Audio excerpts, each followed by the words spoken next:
இன்றைக்கி காலையில் எழும்புனதுலேருந்தே பார்த்தீங்கன்னா ஒரே பரபரப்பு தான் வீட்டில். ஏன்னா நாங்கள் வந்து இன்றைக்கி வந்து சென்னை கிளம்புறோம். குடும்பத்தோட சென்னை சுற்றி பார்த்துட்டு வரலான்னு சொல்லிட்டு குடும்பத்தோட கிளம்புதோம். காலையில் எழும்பி பசங்கள்லாம் டைப்ரைட்டிங் கிளாஸ் போயிட்டு வந்தாங்க. நான் பார்த்தீங்கன்னா காலைல எழும்புனதுலேருந்தே ஃபுல்லாக செடிகளுக்கெல்லாம் தண்ணி ஊற்றிட்டு அப்புறம் லக்கேஜ் எல்லாம் பேக் பண்ணிகிட்டு இருந்தேன். அப்புறம் பார்த்தீங்கன்னா நைட்டுக்கு வந்து இட்லி வந்து ரெடி பண்ணணும் கொண்டு போகிறதுக்கு. அதுக்காக சட்னி சாம்பார் அந்த வேலையெல்லாம் பார்த்து ஃபுல்லாக முடிச்சுட்டு கிளம்புறதுக்கே டைம் ஆயிடுச்சு. இன்றைக்கி வந்து அண்ணி பசங்க பேரங்க நாங்கள் அம்மா எல்லோரும் பார்த்திங்கன்னா சென்னை கிளம்புதோம். அப்பா வந்து வரல, எங்களை ட்ரெயின் மட்டும் ஏற்றி விட்டு அப்பா கிளம்பிட்டாங்க. எங்களுக்கு வந்து பவர் சத்திரத்துலேருந்து தென்காசியிலேருந்து ஸ்ட்ரெயிட்டாக தாம்பரம் அந்த மாதிரி தான் டிக்கெட் எடுத்திருந்தோம். கரெக்டாக தாம்பரத்தில் வந்து ஒரு சீக்கிரமே இறக்கி விட்டாங்க. 4 மணி இருக்கும் இறக்கி விட்டாங்க. இறக்கி சரி எல்லோரும் போனதுக்கப்புறமா நம்ம ப்ரஷ் பண்ணிவிட்டு கிளம்பிடலாம், வெளியே போய் டீ குடிச்சிக்கலாம் அப்படின்னு சொல்லிட்டு தான் ப்ரஷ் பண்ணோம். ப்ரஷ் பண்ணி முடிச்சு தண்ணி தான் குடிச்சப்போ இந்த மேடம் பார்த்திங்கன்னா பொத்துன்னு மயங்கி விழுந்துட்டாங்க தண்ணி குடிச்ச உடனே. அதுக்கப்புறம் அவளுக்கு தண்ணியெல்லாம் அடித்து பயமே கொடுத்துட்டு கொஞ்சம் நேரத்தில் என்னடா இப்போ தான் வந்து இறங்கணும் அதுக்குள்ளே இப்படியா அப்படின்னு சொல்லிட்டு அதுக்கப்புறம் தண்ணியெல்லாம் அடித்து ஆளாளுக்கு வச்சுருந்த குங்குமம் திருநீரெல்லாம் போட்டு விட்டு ஒரு வழியாக எழுப்பி விட்டு தம்பி வீட்டுக்கு வந்துட்டோம். வந்ததுமே பார்த்திங்கன்னா யாருமே ரெஸ்ட் எடுக்கலை. எல்லோரும் பார்த்திங்கன்னா அப்படியே கிளம்ப ஆரம்பிச்சாச்சு.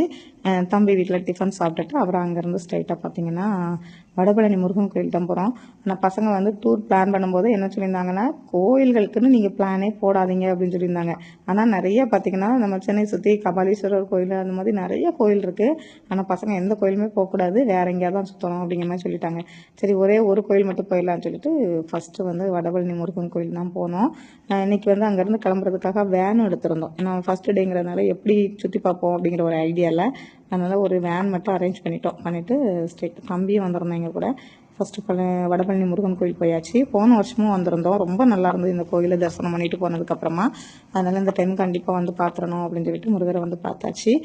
நல்ல கூட்டம். இன்றைக்கி வந்து May 1 அதுவும் வெள்ளிக்கிழமை லீவ் வேறு சேர்ந்து வந்ததுனால பார்த்திங்கன்னா சரியான கூட்டம். ஃபஸ்ட்டு வந்து நாங்கள் ஃப்ரீ தரிசனத்தில் நின்றுட்டு இருந்தோம். அது கூட்டம் அதிகமாக இருந்தது.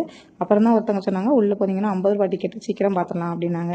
சரி நம்ம டைம் வேஸ்ட் பண்ண வேண்டாமேன்னு சொல்லிட்டு 50 ரூபா டிக்கெட் எடுத்துகிட்டு போனோம். கரெக்டாக நாங்கள் போகும்போது அபிஷேகமும் போட்டுட்டாங்க. இருந்தாலும் பரவாயில்ல கோயில் உள்ள நல்லா வெயிட் பண்ணி நல்லா முருகரை பார்த்தோம். சூப்பராக தரிசனம் நல்லா அழகாக பார்த்துட்டு வெளியே வந்துட்டோம். வந்ததுமே பார்த்திங்கன்னா இந்த வளையல் கடை இருந்தாங்க. நான் போகும்போதே பார்த்துட்டு தான் போயிருந்தேன். கண்டிப்பாக இவங்ககிட்ட வளையல் போடணும் அப்படின்னு சொல்லி ஒரு ஆசை. முன்னாடி இங்கே நம்ம சென்னையில் தான் கொஞ்சம் வருஷம் இருந்தோம்.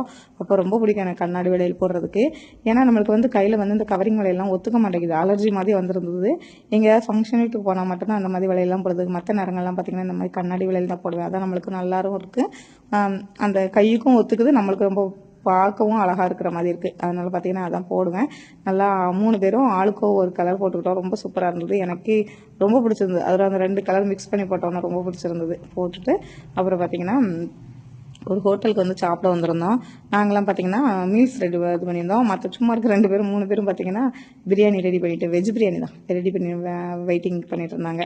ஆனால் அந்த ஹோட்டலில் சூப்பராக இருக்கும் சாப்பாடு. ரேட்டும் பார்த்திங்கன்னா ரீசனபுளாக இருக்கும். வடபழனியில் இருக்குது. நல்லா சாப்பிட்டோம். போன வருஷம் அதே ஹோட்டலில் தான் சாப்பிட்டுட்டு பார்த்திங்கன்னா பக்கத்தில் இருக்க ஃபோரமால் வந்தாச்சு. நாங்கள் வந்து ஏற்கனவே பிளான் பண்ணது தான். ஏன்னா மத்தியான டைமில் பார்த்திங்கன்னா எங்கேயுமே இந்த சென்னை வெயிலுக்கு வெளியே சுற்றக்கூடாது அப்படின்ட்டு. சென்னை வெயில் இங்கே எங்கள் ஊர்லேயே அந்த அளவுக்கு தான் வெயில் அடிக்கு. தென்காசி மாவட்டம் சென்னை விட அங்கே தான் அதிகமாக இருந்த மாதிரி இருந்தது நம்ம ஊரில் தான். ஆனாலும் பரவாயில்ல, எப்படியாவது மத்தியான டைமில் வந்து நம்ம வெளியே சுற்ற வேணாம், எங்கேயாவது மால் இல்லைன்னா ஏதாவது கடையில் ஏசி போட்ட கடையில் தான் இருக்கணும் அப்படிங்கிற மாதிரி பிளான் பண்ணியிருந்தோம். வடபழனி பக்கத்துலேயே ஃபோரமால் இருந்தால் அதனால அங்கே போயாச்சு எல்லோரும். போயிட்டு பொருள்லாம் வாங்குற மாதிரி ஒரு ஐடியாவும் இல்லை. சரி சும்மா சுற்றி பார்த்துட்டு வரலாம் அப்படின்னு சொல்லிட்டு நல்லா சுற்றி பார்த்துட்டு அப்புறம் பார்த்திங்கன்னா அங்கேருந்து நம்ம இந்த ட்ரெயின் இருக்குல்ல, டக்குன்னு வரல, மெட்ரோ ட்ரெயின், அதில் எப்படியாவது போகணும் அப்படின்னு சொல்லி மெட்ரோ ட்ரெயினில் வந்து பீச்சுக்கு வந்துட்டோம். பீச்சில் பார்த்திங்கன்னா செம்ம கூட்டம். ஏன்னா May 1 அந்த உழைப்பாளர்கள் தினம் பார்த்திங்களா, செம்ம கூட்டம். அதுக்கு இந்த மாலை போடுறதுக்கு அதுக்கு வந்தவங்க அப்படி இப்படின்னு சொல்லிட்டு இந்த சம்மர் ஹாலிடே அப்புறம் லீவு May 1 அப்படிங்கிறதுனால நல்ல கூட்டம்.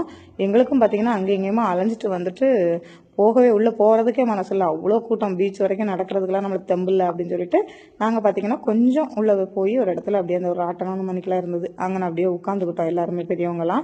அப்புறம் சின்ன பசங்க தான் பார்த்திங்கன்னா உள்ளெல்லாம் போயிட்டு கொஞ்சம் எங்களுக்கெல்லாம் மீன்லாம் வாங்கிட்டு வந்துட்டாங்க. வந்து சாப்பிட்டுட்டு அதுக்கப்புறமா பார்த்திங்கன்னா அங்கேருந்து கிளம்பிட்டோம். கொஞ்சம் நேரம் உட்காந்துருந்தோம், நல்லா இருந்தது. கொஞ்சம் நேரம் நல்லா பேசிட்டுலாம் இருந்துட்டு அப்புறம் அங்கேருந்து கிளம்பி ஒரு ஹோட்டலில் போய் சாப்பிட்டுட்டு வீட்டுக்கு வந்துட்டோம்.